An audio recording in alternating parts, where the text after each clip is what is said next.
Bonjour Dominique Régnier. Bonjour Elisabeth Marty. Merci beaucoup d'être avec nous ce matin. Vous êtes enseignant à Sciences Po, vous êtes directeur général de la Fondation pour l'innovation politique. Vous savez qu'aujourd'hui on est le 24 septembre. Le 24 avril, ce sera le deuxième tour de la présidentielle. Donc nous sommes pile à 7 mois de ce dénouement. C'est intéressant de mettre sur pause et de voir où nous en sommes aujourd'hui, parce que c'est vrai que le paysage, ça s'emballe un petit peu. Pouvoir d'achat, sécurité, immigration, ce sont les thèmes qui ont dominé le débat franco-français ces dernières semaines. On n'a pas parlé en réalité du Covid, ou très peu. Ça vous surprend ? C'est peut-être, ça m'a surpris, oui, d'abord. C'est peut-être le signe d'une sortie de la pandémie dans les mentalités. Je ne suis pas sûr que ce soit encore le cas. On a une grande difficulté collectivement à comprendre la suite de l'histoire. Est-ce que nous en avons fini? Est-ce qu'il y a un variant qui peut arriver? Enfin, bon, des sujets comme ça qui dépassent la compétence de, je crois, tout le monde. Mais enfin, il y a sans doute, en tout cas, à travers cette absence de référence au Covid, l'expression d'un désir d'en sortir dans les discussions et de passer à autre chose. Et il est possible que ce ne soit pas central, contrairement à ce qu'on disait. Il y avait des affirmations péremptoires il y a quelques mois en disant c'est là-dessus que ça se fera, la campagne, pour ou contre la gestion sanitaire, etc. Il y a plusieurs façons de répondre à votre question, Elisabeth Martichoux. Moi, je pense que ça va peser beaucoup. La pandémie, c'est active dans nos esprits et dans nos préoccupations la question du rapport au monde, du rapport à la gestion de ces grands risques planétaires. C'est un problème qui réactive aussi l'idée de frontières, de contrôle, la défiance des uns à l'égard des autres, la question des libertés, la question du coût. C'est quand même toute une série de sujets qui ne vont pas partir avant très longtemps de nos discussions et de nos réflexions. Moi, je pense que ce sera un élément central sous cette forme-là. Ça a réactivé beaucoup de sujets qui, eux, seront centraux, en effet, même si on ne parle pas à proprement parler du virus, c'est intéressant. Alors, on va parler quand même assez rapidement, même maintenant, de celui qui fait turbeler le zinzin, d'une certaine façon. À droite, il y a un sondage Odoxa pour l'Obs qui confirme un niveau d'Éric Zemmour à 10 et qui le situe, comme d'autres enquêtes précédentes, pas beaucoup, mais enfin, ça doit être la 4e enquête, sauf erreur, qu'il situe déjà à un niveau supérieur à tous les candidats de gauche. On parlera de la gauche tout à l'heure, mais bon, il s'installe. Est-ce que vous prenez le phénomène Zemmour au sérieux, politiquement? Sans aucun doute. Sans aucun doute, parce que on voit, si vous voulez, son apparition et son installation. Alors, ça durera ce que ça durera, hein, on ne peut pas le savoir aujourd'hui, mais son installation enregistrée par les enquêtes d'opinion, ça correspond quand même à un mouvement au sein de la société française, d'une part, c'est-à-dire un mouvement de droitisation, un mouvement d'affirmation de préoccupations pour la sécurité, pour l'immigration, pour l'intégration, pour l'islam, toute une série de problématiques qui sont les problématiques fétiches d'Éric Zemmour et qui correspondent à une préoccupation dans la société. Et ça correspond ensuite à une forme d'usure du lepénisme. Qu'on avait d'ailleurs, moi je l'avais mesuré dans mes études, on mesure aussi cela en ce qui concerne Mélenchon. Ce sont deux leaders, Jean-Luc Mélenchon et Marine Le Pen, qui auprès de leur propre soutien apparaissent comme usés. Il y a une espèce de lassitude, peut-être lassitude de les voir se présenter, lassitude de les voir perdre les élections. Et puis, pour Marine Le Pen, il y a une particularité qui est que elle a cherché manifestement, c'est son idée, au fond son calcul, à modérer, à euphémiser son discours. Ça, on l'a beaucoup dit. Elle a une affiche qui est un peu surprenante, liberté chérie, qui correspond moins, je dirais, au modèle initial du Front National devenu un Rassemblement National. Et une partie de ses électeurs, au fond, se trouvent démunis, dépossédés de thèmes qui leur sont chers, et retrouvent du coup dans l'offre que propose Éric Zemmour cette version historique. Est-ce que c'est un Coluche? Est-ce que c'est un chevènement, enfin, des personnalités qui ont fait sensation pour finalement soit se retirer, soit faire des scores très, très faibles, des météorites dans le fond politique, ou est-ce que vous avez des références qui montrent que c'est autre chose? Alors, c'est une bonne question, Elisabeth Martichoux. Vous donnez des exemples. On ne sait pas encore. On ne le sait pas encore. Non, mais on ne le sait pas encore, mais c'est un objet de réflexion. Vous avez donné des exemples qui correspondent à notre histoire de l'élection présidentielle et qui montrent au fond qu'il y a des apparitions qui sont des feux de paille finalement. Donc on peut être devant un phénomène de ce type. Il est très difficile de se présenter à l'élection présidentielle. Il faut des signatures, il faut beaucoup d'argent. Il les aura, Éric Zemmour? Je ne sais pas, parce que comment, au fond, les principaux partis qui détiennent quand même le pouvoir de faire signer vont réagir à cette candidature. Il peut les avoir, je ne sais pas. On me dit que les maires sont sensibles, que beaucoup de maires, pas les maires, beaucoup de maires sont sensibles à sa démarche. Donc, il pourrait les avoir. Il n'y a pas que les maires. Hein. Il y a d'ailleurs des conseillers départementaux. Il y a beaucoup de gens qui peuvent signer. Mais il en faut 500. C'est connu ensuite. Donc il faut vous justifier quand même. C'est public, c'est ce que vous voulez dire. Voilà. Il faut l'assumer. Voilà, il faut l'assumer, pourquoi pas.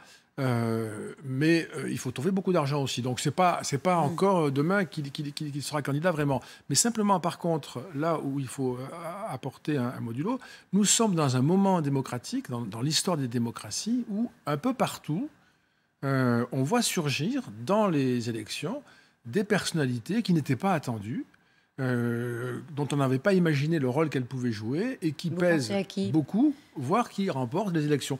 Je pense à l'Ukraine, je pense aux États-Unis, je pense à Bolsonaro, je pense au Brexit, je pense au mouvement 5 étoiles en Italie. Enfin, il y a beaucoup d'exemples maintenant de personnalités qui, par les marges, comme outsiders, viennent au centre du jeu et même parfois peuvent peser ou faire la décision. Donc ça, c'est une crise du monde démocratique aujourd'hui. La France en fait partie aussi. Oui, donc il faut se garder de dire que ce serait un feu de paille comme d'autres l'ont été dans la campagne présidentielle. Absolument. Il n'est pas candidat, on en parle comme d'un candidat, il ne l'est pas encore.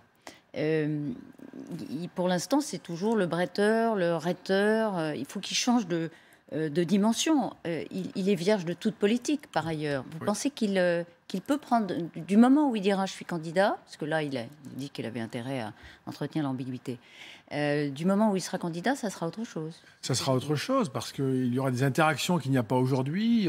On va l'interroger sur beaucoup de sujets. Il va falloir qu'il aille à la rencontre des Français partout en France. C'est une autre affaire, ça. C'est une prise de risque différente. C'est une prise de risque différente. Vous avez le risque de l'usure aussi. C'est court et c'est long en même temps. C'est loin et c'est proche, ce scrutin dont vous rappeliez les dates tout à l'heure. Il ne faut pas répéter sans cesse ce qu'il a pu dire jusqu'à présent autour de sujets qui sont importants, mais qui ne sont pas les seuls. Donc, il faut du souffle, il faut de l'amplitude, il faut du monde aussi avec vous. C'est pas une guerre éclair en 7 mois. Alors du monde, on va en parler, mais il est condamné pour haine raciale. Jean-Marie Le Pen, elle avait été, lui, je crois que sa première condamnation, c'était à la fin des années 60. Donc c'est pas un boulet. On sent en tout état de cause, dans une campagne présidentielle, ça ne l'est pas. Ça peut, enfin, ça ne l'est pas pour certaines personnes. Ça va l'être pour beaucoup d'électeurs, je pense, qui prendront ça en considération. Mais d'autres considéreront que c'est injuste. C'est une blessure de guerre. Exactement, une blessure de guerre. Ça peut être une blessure de guerre. Que de toute façon, les juges sont politisés, etc. Donc, il y a 1000 façons d'atténuer les effets d'une telle décision. Son discours tourne obsessionnellement, alors un peu comme Jean-Marie Le Pen, autour de l'islam. Et de l'immigration, ça le porte, à l'évidence. Oui. Ça va le limiter ou pas? D'abord, ça le porte, donc c'est ça la question, c'est sa rampe de lancement, si vous voulez.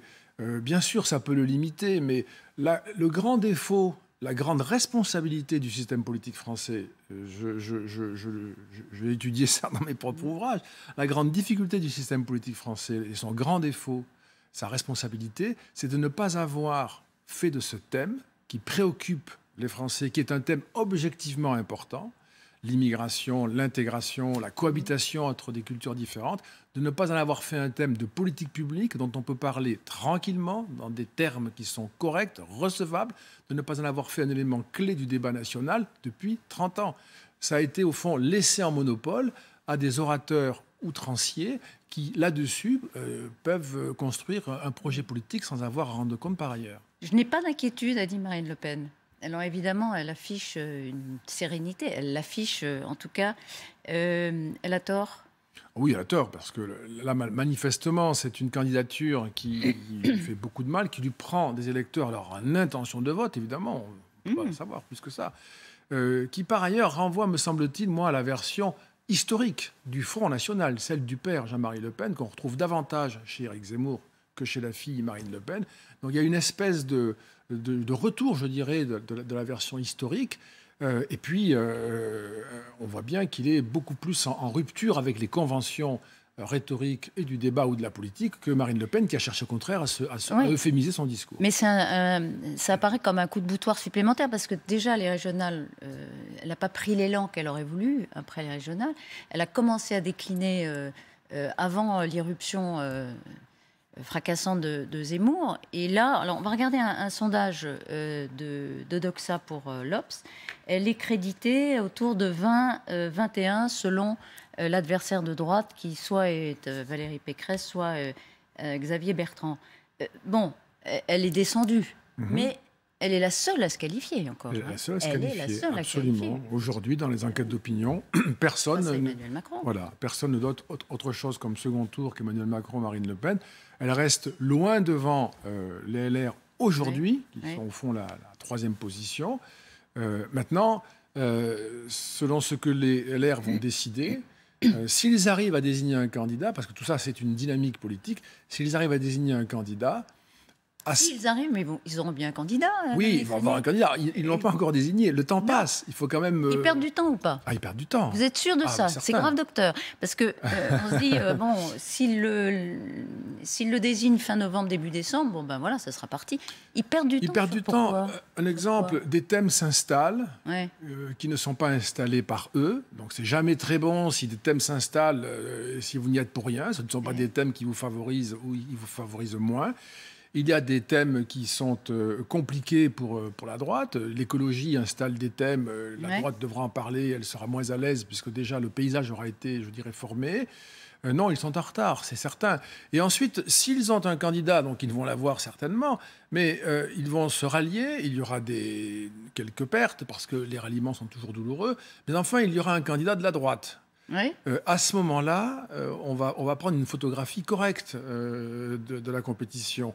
Et à ce moment-là, je pense qu'il y aura un effet positif sur les intentions de vote en faveur de la candidature de droite, qui peut gagner quelques points, et qui peut-être, au même moment, si Marine Le Pen continue à être affaiblie, peut lui passer devant, même dans les sondages. Et ça produit un effet psychologique. C'est pas grand-chose, si vous voulez, mais ça produit un effet psychologique qui peut modifier considérablement la perception du scrutin. La qualification n'est pas jouée. Non, n'est pas jouée. Pour Marine Le Pen. En raison de la présence d'Éric Zemmour. Tout à l'heure. Alors, il y aura sans doute, c'est ce qu'on croit comprendre, pas de primaire à droite. Ils vont désigner leur candidat en congrès. Finalement, il y aura eu une seule primaire. C'est celle des Verts. Elle s'est plutôt bien passée. Tentation de la radicalité chez les Verts. Vous pensez que Sandrine Rousseau... bon, c'est difficile de faire des pronostics, mais on sera mardi soir à 17h30. On suivra ça en direct, évidemment, sur LCI. Mais c'est ce qu'on a vu quand même dans la campagne des Verts, de la primaire. Je trouve que c'est une tendance, moi, de fond chez Europe Écologie Les Verts. Le problème d'Europe Écologie Les Verts, c'est une version de l'écologie qui est surdéterminée par un univers politiquement très à gauche, qui relève d'une gauche radicale.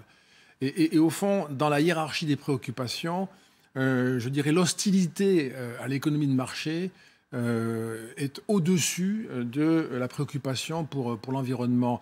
Il y a une relation entre l'économie de marché et l'environnement, évidemment, entre le capitalisme et la situation en matière d'environnement.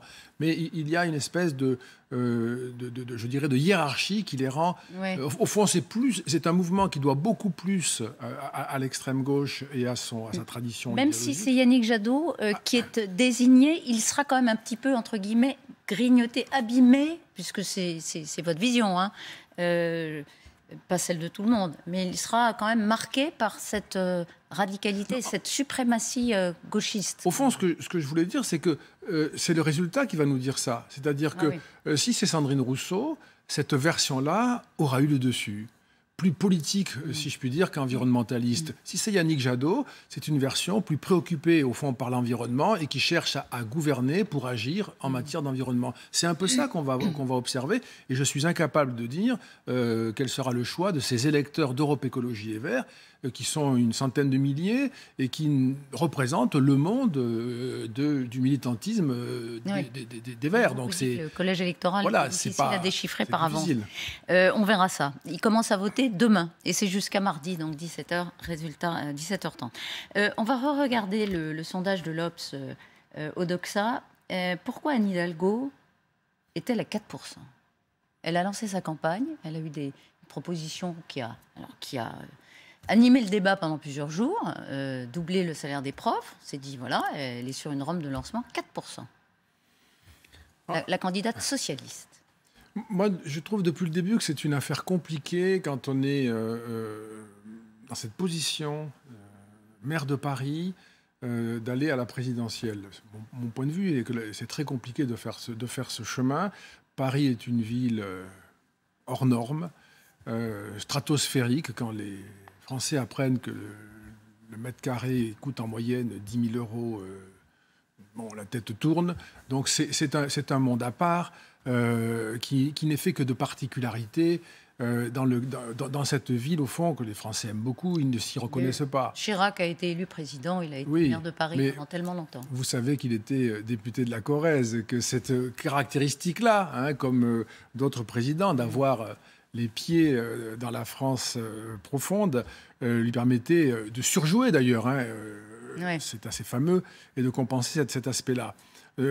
C'est une difficulté qui n'est pas insurmontable, mais par contre, si vous entrez dans la campagne avec des idées comme le passage à 110 km/h pour la vitesse des automobiles sur l'autoroute, là, je ne sais pas, c'est une espèce de méconnaissance de l'état du pays en termes de sensibilité. Il n'y a pas si longtemps, les Gilets jaunes se mettaient en route, si je puis dire. Elle a fait une bourde. D'ailleurs, elle a dit qu'elle ne le ferait pas.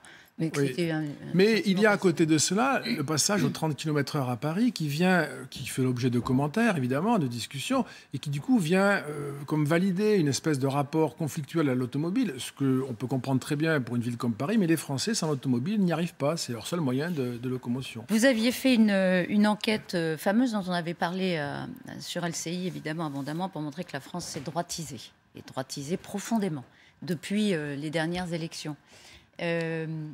Donc, les sondages qui donnent un score faible à la gauche confirment ça. Emmanuel Macron, dans ce contexte, a toutes ses chances? Aujourd'hui, il est le candidat favori. Mais on a passé cet échange, Elisabeth Martichoux a considéré que les dés n'ont pas encore été jetés, la ligne de départ n'est pas encore dessinée. Et là, tout va compter dès lors qu'il y aura un candidat à droite, dès lors qu'on saura si Éric Zemmour est un feu de paille ou une candidature qui fait son chemin. Tout sera à ce moment-là clair pour qu'on puisse davantage comprendre la nature du second tour. On va attendre l'affiche définitive des candidats, déjà avec la désignation LR, celle des Verts. Et puis dans 7 mois et quelques heures, Dominique Régnier, on pourra commenter avec vous le résultat de la présidentielle. Pour l'instant, Emmanuel Macron bénéficie d'une forte popularité, comme le dit un sondage BVA, mais rien n'est joué. Oui, et puis si je peux ajouter, n'oublions pas que l'événement peut se trouver du côté de l'abstention, du vote blanc, d'une espèce de déception chez les Français en raison d'une campagne qui ne les aurait pas éclairés. Vous la redoutez? Je redoute cet effet-là sur la présidentielle de 2022, oui. Alors que, normalement, la présidentielle est relativement épargnée par rapport aux élections intermédiaires par la non-participation. Merci beaucoup, Dominique Régnier, d'avoir été ce matin sur LCI.